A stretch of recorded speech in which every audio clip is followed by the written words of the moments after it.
I'm Effie Parks. Welcome to Once Upon a Gene, the podcast. This is a place I created for us to connect and share the stories of our not-so-typical lives. Raising kids who are born with rare genetic syndromes and other types of disabilities can feel pretty isolating. What I know for sure is that when we can hear the triumphs and challenges from others who get it, we can find a lot more laughter, a lot more hope, and feel a lot less alone. I believe there are some magical healing powers that can happen for all of us through sharing our stories, and I'll take all the help I can get.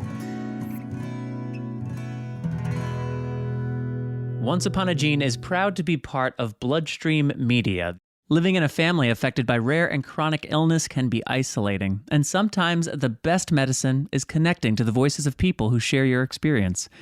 This is why Bloodstream Media produces podcasts, blogs, and other forms of content for patients, families, and clinicians impacted by rare and chronic diseases. Visit bloodstreammedia.com to learn more. Hello, friends, and welcome to the show. This is Once Upon a Gene, and I'm your host, Effie Parks.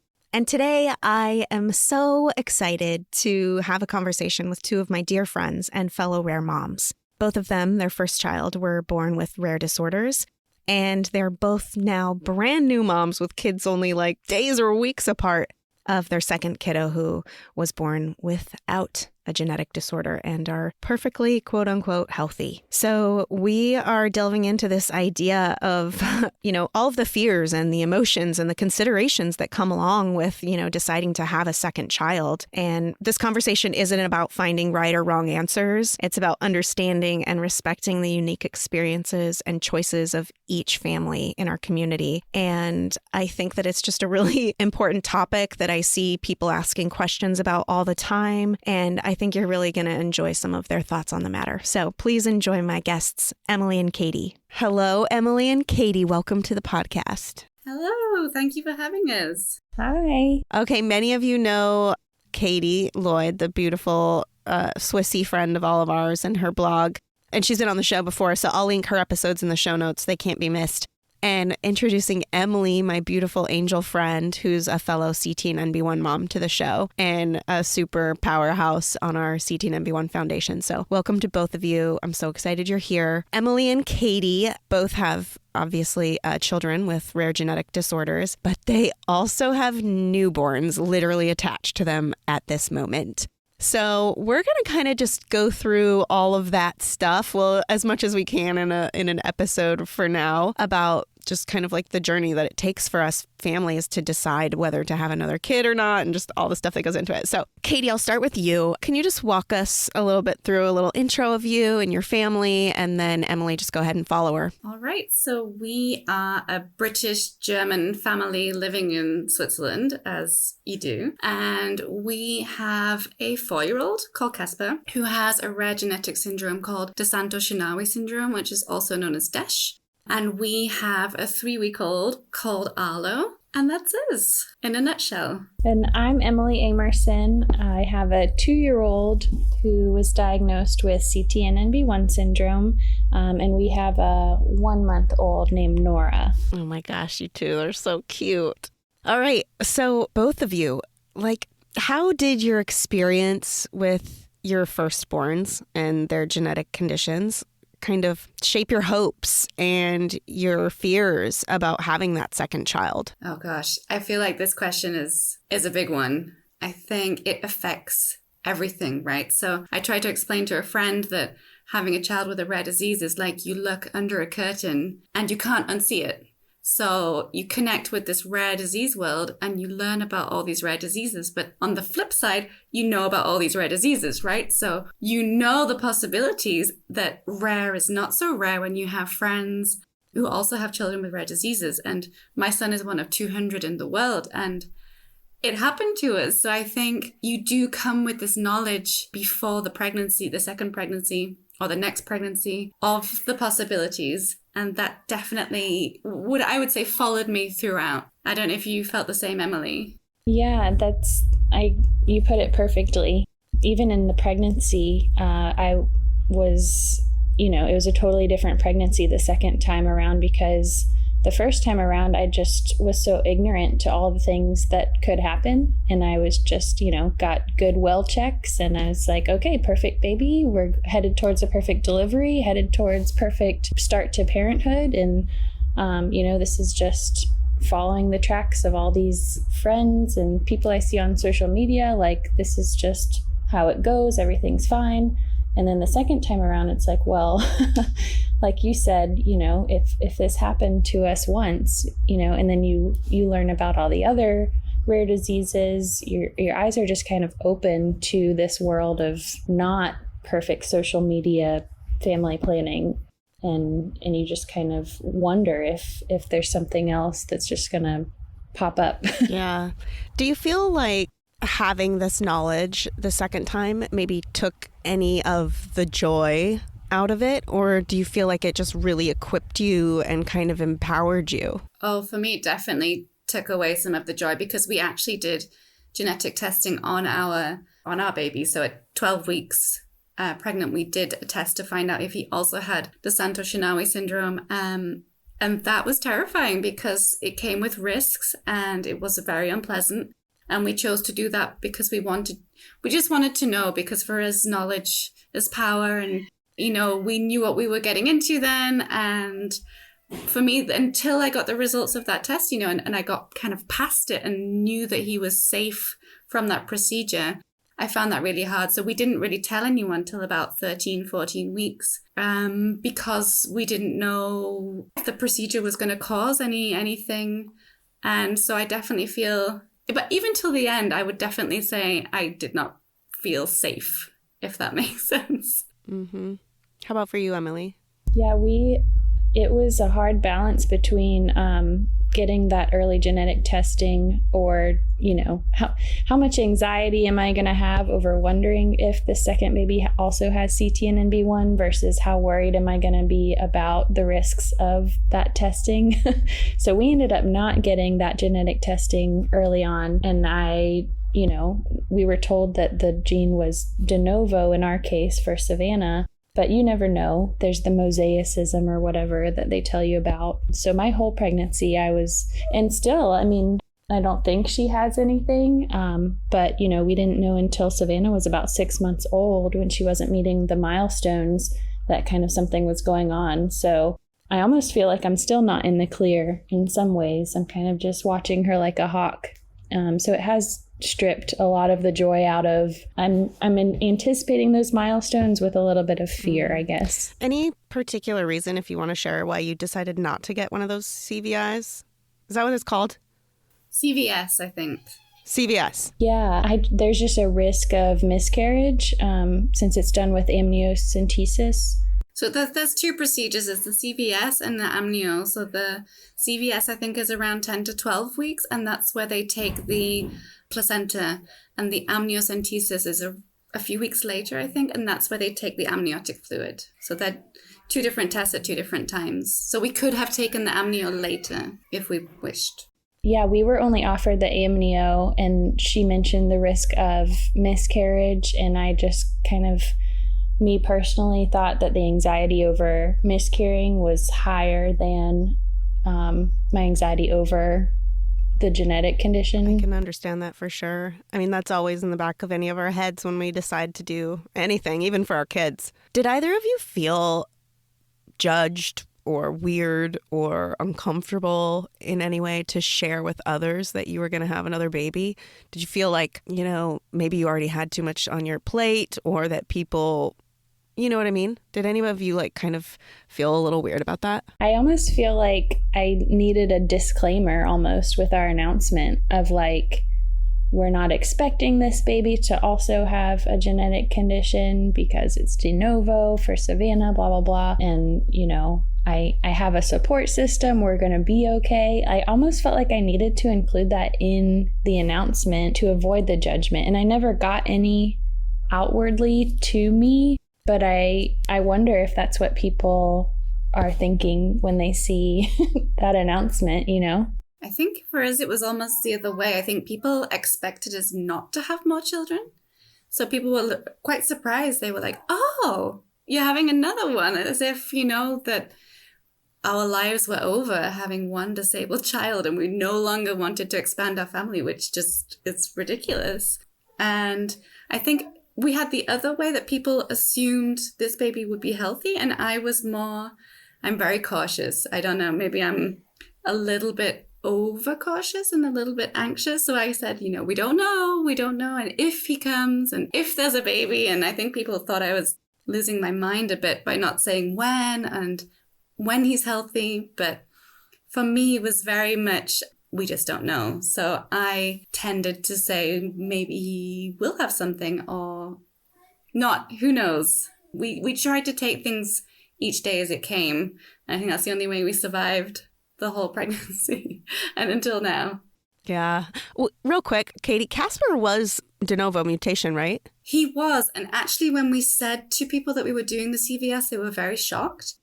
Even people from the DESH community. And I have since found out that there's actually, I think, 3% of the families, or 3%, there are siblings. So they're not mosaicism, and they don't know why there are siblings with the same, because it is de novo. So for us, it did feel like the right decision in the long run, but it was terrifying. You know, as Emily said, it comes with risks, and it is absolutely terrifying to think we could have harmed the baby in some way. But statistically it is higher, and we're not really sure why in the DESH community. So for us, it was important just to have that knowledge. I agree. It was the same for me. And I think that's actually pretty common. I mean, CTNNB1 has a few symptoms. And again, like Emily said, it could have that mosaicism aspect to it. So I don't necessarily know how to phrase this question, but I know for me, I really, really wanted that like typical quintessential experience of parenthood. And I wanted to experience, you know, having this child that I always had imagined I was going to have. Anyone who wants to like start name calling and calling me ableist and everything for that, just save your emails, please, because this isn't that. But I wonder, did either of you kind of feel that sort of ache to kind of have that typical experience? Did you feel bad about wanting to have that typical experience? So for me, like I think I'm definitely in some kind of self-protection stage where I can't believe this baby is typical. So I'm kind of waiting for the ball to drop at some point and for things, I don't know, to turn out differently. I do want that experience, but I can't quite let myself believe it's going to happen. And people have said to me, you know, when your second is here and he's typical, and I'm like, I don't know if he's going to be. So for me, I'm still in self-preservation mode where it would be nice, but I can't quite let myself go there just in case that's not our experience again the second time around. Does that make sense? Do I sound completely neurotic? Ezzy's almost 5, and I probably say that at least once a week, and Casey has to like shush me up because I'm like, babe, I think she has autism. I think she has ADD, ADHD. And he's like, Effie, she is perfectly developmentally on track. And I was like, no, I think something's probably wrong. So yeah, I do get it. And it's probably, you know, like some weird, self-preservation sort of trauma thing that like you mentioned. Yeah, I feel the same way. I mean, I feel like, and I've said this to you before, Effie, it's like the fool me once phrase or whatever. It's like, I was so ignorant the first time around where it's like, I'm almost expecting, you know, and it not necessarily CTNNB1, but like, what challenges are going to hit us this time kind of mentality where I feel like, and it is a self-preservation, like, you know, you don't want to set yourself up for feeling so distraught again, because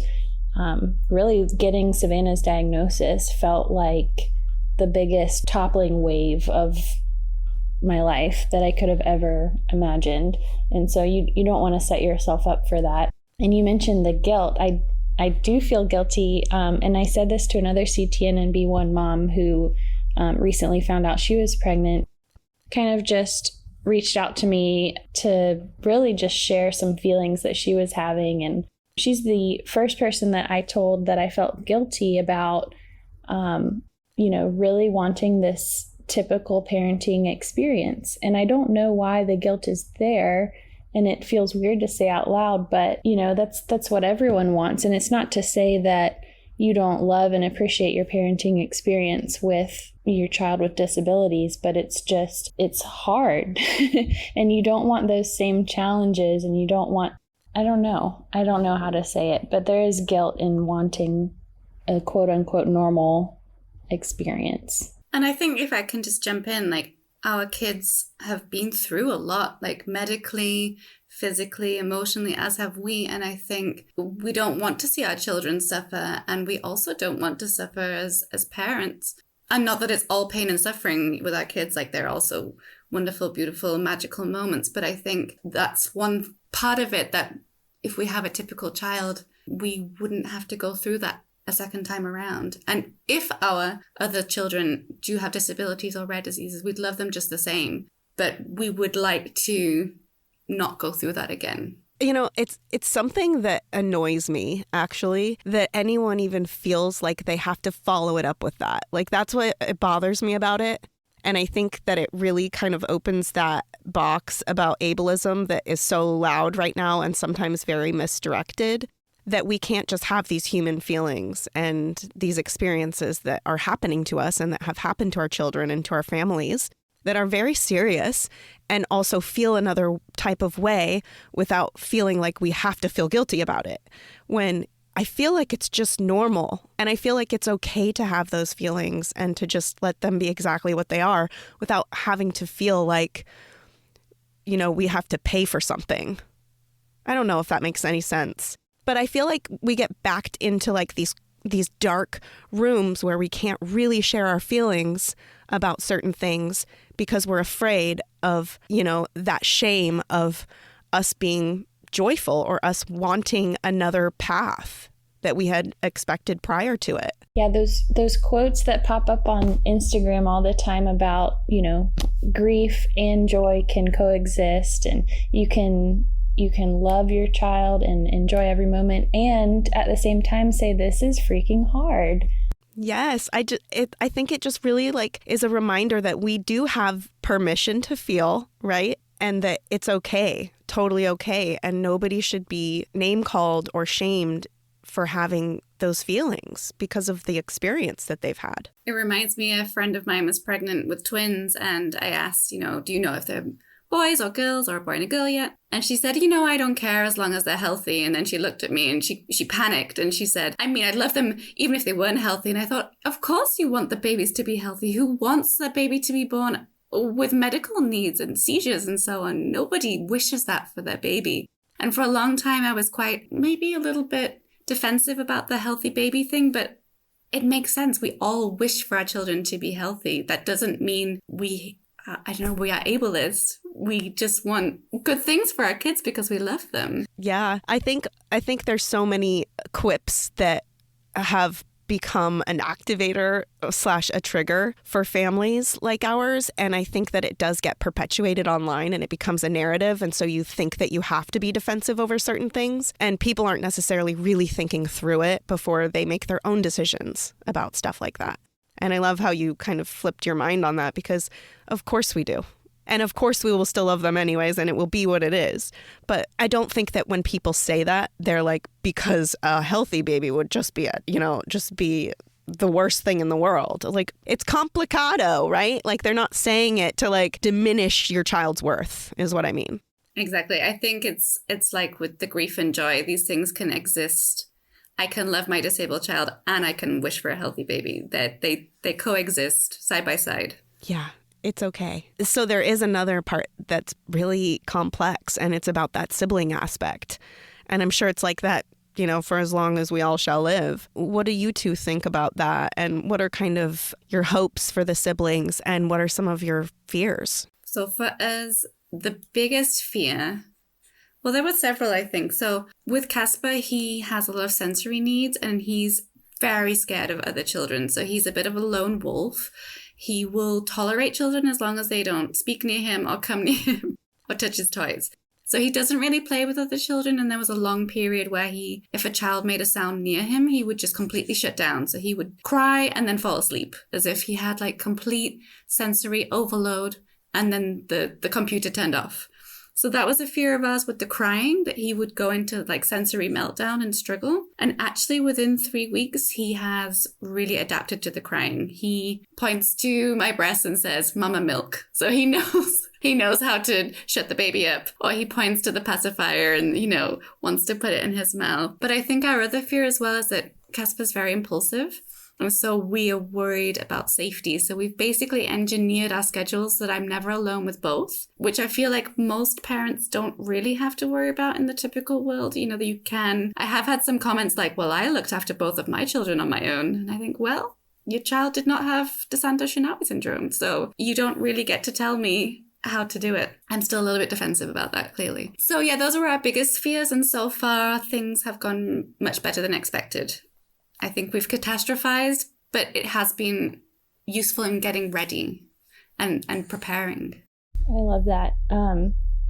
Going back to deciding whether, we always wanted more than one child. I grew up as an only child and decided very early on that I would never do that to my children or my child. So we always wanted more children, but for us, the planning aspect was when. And there really is no right answer. But for us, it was, do we have them closer together so that they're smaller and easier to physically carry? Or do we wait and have a longer gap between them so that hopefully Savannah is walking or at least a little more mobile when we have a second child? So for us, the sibling adding to the family went back to family planning, and it took us a while to have Savannah. So, throwing that into the mix, it's just this whole complex decision of, yes, we want another one, but when and is that when going to actually happen? So we decided to try to get them close together so that I could carry Savannah and the new baby, and Savannah wouldn't be as heavy. Honestly, that's kind of what the decision came down to. But Savannah is very similar to your Casper with the sensory aspect. She will hear loud noises and immediately jump and cry, and just any unexpected noises, which babies make a lot of, kind of send her into this kind of frantic place, and you can just see it in her eyes. So I was worried about doing that to her, and how is that going to work with the baby? And she also doesn't really have an interest in playing with other children. So it's just, it's kind of just like a wait and see. And, we will put boundaries in place, obviously, for their safety, and just kind of see, hopefully they kind of find their own way to play together once they're older. And hopefully Savannah's more mobile, so I'm not carrying a toddler and a 1-year-old when we get there. But yeah, it's very complex. Yeah, Katie, I worry about your burnout level with the matter of feeling like you can't leave them alone. And I totally resonate with both of those. Ford's similar sounding to obviously both of your kids and doesn't necessarily play with Ezzy. And I can't have them seated next to each other. Ford's obviously in a wheelchair, so he can't go up to Ezzy and smack her or whatever it is that they could do. But if they're next to each other, he absolutely can. So I understand that constant vigilance in safety. And, I'm 7 years into this and I'm still doing that. It's a day-to-day thing, kind of like all of it, right? I think in a way I'm prepared because we have to be hyper vigilant with Casper anyway, because if the door is unlocked, he's getting out the door. If there's something to be touched or thrown, he's going to get his hands on it. So we've kind of had 4 years of hyper vigilance. And now he started walking at 30 months. First steps, and now he's running at 4.5. So he is fast, and he's cheeky. He knows which buttons to press when he's feeling it. So I would say I'm used to being hypervigilant, but it's definitely, when he wants to give the baby a kiss, I think me and my husband don't breathe until it's over. Yeah. I know you're both so new and you're sleep deprived and probably just really, really hungry right now. But let's talk about maybe some of those unexpected joys that you've got to experience so far, even in the first few months-ish? I think for me, it's how Casper has reacted to the baby. So as I said, we were really worried that, he is afraid of loud sounds. And then we bring in this loud human who doesn't leave and is permanent, and he has no choice but to live with them. But he started to speak a little bit more. And so he wakes up in the morning and says, "Where Arlo?" And he always says, "Hi, baby R. Hi, baby R." So his nickname is Baby R. I don't know why it's R and not Arlo.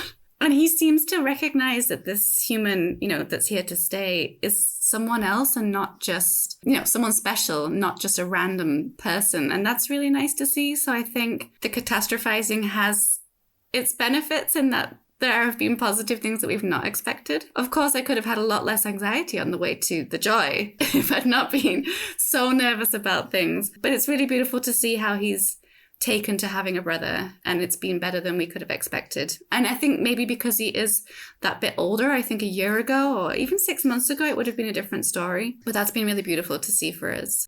Our story didn't start out as expected. Savannah was actually sick with RSV. She tested positive the day after I delivered Nora. And so thankfully my parents live here, and so they just kept Savannah for the first week that we brought Nora home. And so it was kind of strange because it was almost like we were a family of 3 with a newborn. It was like reliving those first days with Savannah, but then also like missing her terribly and realizing that she was a 2-year-old staying with my parents and just anticipating them meeting for that whole week. I don't even have words for the feelings that went through my mind that first week of having her separate from us. It was very strange and not at all what we pictured the first week to look like. But once they did finally meet, it has been also better than expected. Savannah's curious, but keeps her distance. And you can tell that she has also learned, that this is a permanent special person. This is part of our family. But, why is it making that noise? So it's been heartwarming to see, and also just fun to watch her reaction, specifically when Nora's not crying. Just kind of Savannah looking so curiously at her and wanting to touch her, but then backing away and kind of just figuring it out. I wonder though, Emily, if being on this kind of rare journey with your eldest, if that has prepared you for the unexpected, like the RSV and being separated at the beginning. I wonder if it gave you more tools to kind of deal with the unexpected arising. Yeah, probably so. I kept my cool as much as I could with it. But you're right. I mean, there's so many things that kind of just get plopped in our laps, where we probably are more able to adapt to things like that, being a rare family for sure. Yeah, I was doing a talk a couple of weeks ago, and at the end, like during Q&A, one of the ladies asked me how I do it, because when her kid's sick, literally her world is on fire and like everything is awful and she can't get anything done and blah, blah, blah, blah. And so how could someone like us do this every day? And I didn't really know what to say in the moment. And it was just like, well, this is just the way that it is. And I know that it's lifelong. And so to get, so disrupted over any little thing and any little sickness would just turn me into a lunatic. Yeah, you have to build up like this mental endurance of, you're just preparing yourself for, we're just going to handle whatever comes our way. Totally. They asked me at the hospital if I had a birth plan, and I just laughed and I said, I don't plan things anymore. What's the point? I love that so much. I was like, I'm planning for a birth. That's it. Whatever that looks like.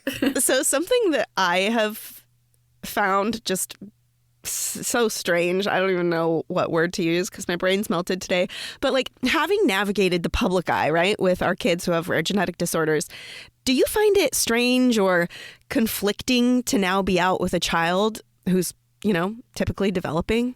Can you describe any like weird encounters or mixed emotions and reactions of just what it's like to be a regular mom and how different it is? So Casper doesn't have any equipment. Like, he doesn't use a wheelchair. He doesn't have any medical equipment. So I don't know if most people realize that he is disabled when they meet him until he asks the same thing 10 times or he won't stop touching them. And then they start to look at me like, there's something going on here, but we don't know what, and we're too polite to ask. So I haven't noticed anything yet with the baby, but we'll see. Time will tell, I think. Yeah, we haven't really gone anywhere yet. But I have that feeling with Savannah out in public too, because I mean, she has a walker, but we don't take it anywhere with us because it's just too big. And we just now got a car big enough, and I still don't bring it with us.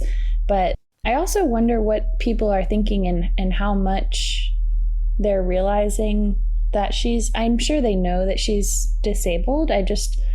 And they're too polite to ask, like you said. I just don't know.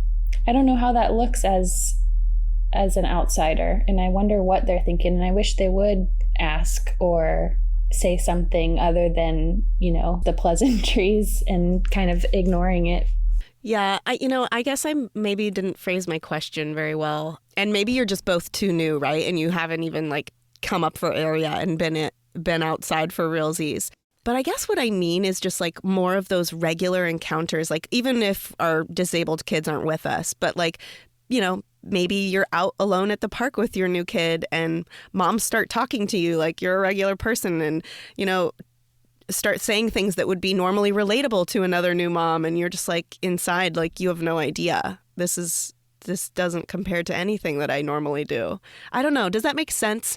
Maybe you guys just haven't encountered it yet because you're such new parents, but it's weird for me to be out sometimes with just Ezzy and have parents talk to me about things that would normally be relatable. But then in the back of my mind, I'm like, this isn't really my life. I actually had some of that experience. I think what you're talking about while I was pregnant, there was more opportunities while I was pregnant to get out by myself. And when I was really showing, people would ask, is this your first? When are you due? Congratulations. And when they asked if it was my first, I would say, no, I have a 2-year-old. And then the comments that followed were always, oh, well, is she excited? Is she, going to share her toys? And just these things that they would expect from a neurotypical 2-year-old in anticipation of a little sibling. And in my head, I'm thinking, oh, this person thinks my 2-year-old is neurotypical. Do I say, and this is your episode that you just released too, Effie, about do I have the energy to explain everything right now? Or do I just say, yeah, Totally. Yeah. And it does start in pregnancy for sure. But yeah, once she's older, once Nora's older and hitting those milestones of the comments people make about, oh, I bet you're chasing her around and things like that. I'm sure that we'll definitely experience kind of what you're talking about. Yeah. Be glad she's not talking yet. She'll never shut up. Right. I hate comments like that. Yeah, and it is a form of the supermarket answer. I was thinking that too. I was like, oh yeah, Jennifer's already named this. It's that sort of type of conversation that you engage in, especially I feel like after when you have a regular, typically developing kid and you're out alone. It's almost a little numbing, you have to go to this sort of numb space sometimes to just have that supermarket conversation and just keep it right there in that little box. Right. And it almost feels like you're pretending. It's like I'm pretending that I have this life that this person thinks I have right now, but sometimes that's fine. Sometimes I do want to pretend that and just talk about how my daughter's so happy and not talk about the fact that she can't walk yet. Well, I know you're so busy, you guys. I could have this conversation forever because it is just such a reality check, and it really continues every single day. So if there's anything that you want to add on top of this, hopefully we can talk about this again and kind of get into more depth in a couple areas. But if you don't have anything to add, I guess I would just ask you to maybe speak to the families who are listening who are considering having another kid.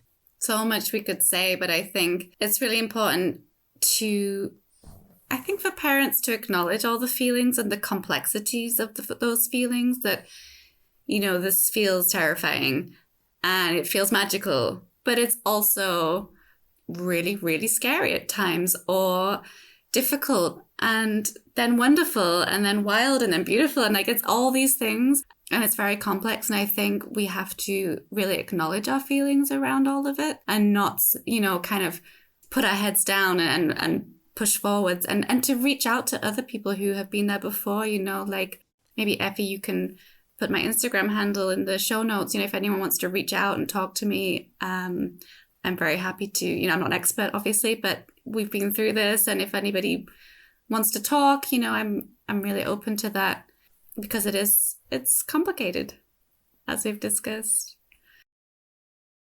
Yeah, I definitely agree. Talking to other people really solidified, I guess gave us peace with our decision to grow our family.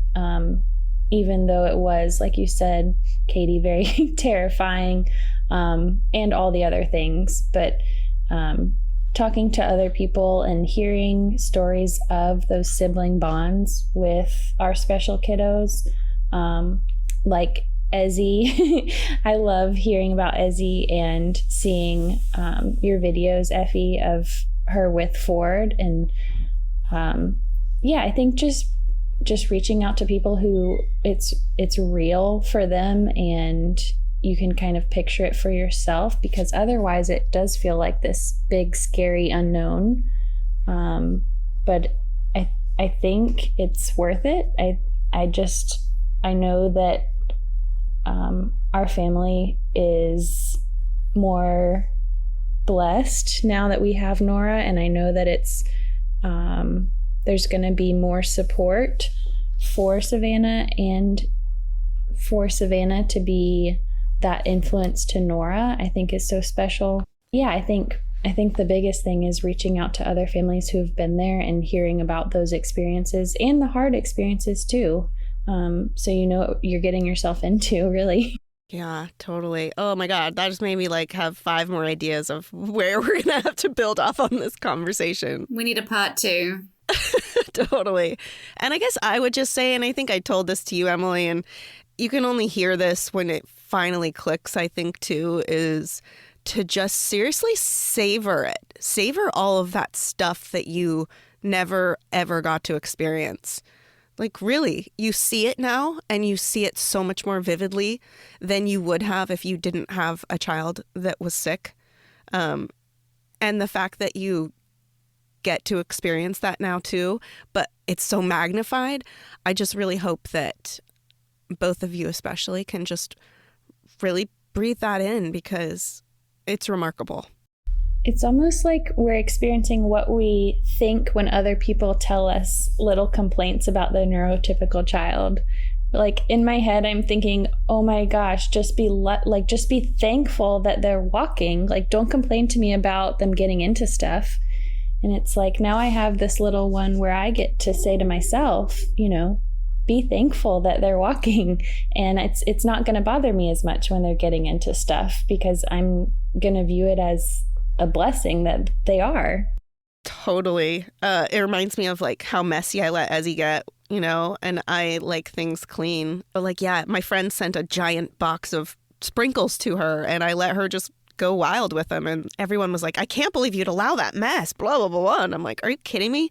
This is the most magical thing I've ever seen. Also, can I just add, like, I now have all this knowledge from Casper, all this advice people gave me that never worked. You know, just put him in the carrier and he'll fall asleep and he'd be screaming 40 minutes later. And now I'm like, I just took him out in the stroller and he slept for 4 hours. This is amazing.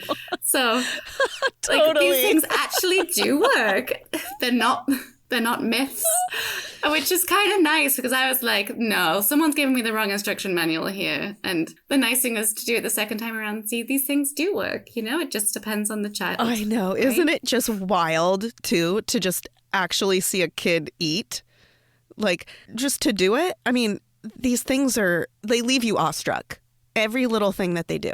All right, you two. Well, I sure love you. And I really appreciate you taking the time out of your extremely busy and high stress lives right now to talk to me about this conversation. Love you, Effie. Well, thank you for having us, Effie. And I've been rocking for 43 minutes now. I can finally stop rocking with I'll my for baby. sure add a very rare adventure Instagram handle and website for Katie. She writes beautiful blogs. You cannot miss it. Emily's always here on Instagram too, and she's always doing so much amazing work for our CT and NB1 families. So if you want to reach out to either of them, you can't miss them.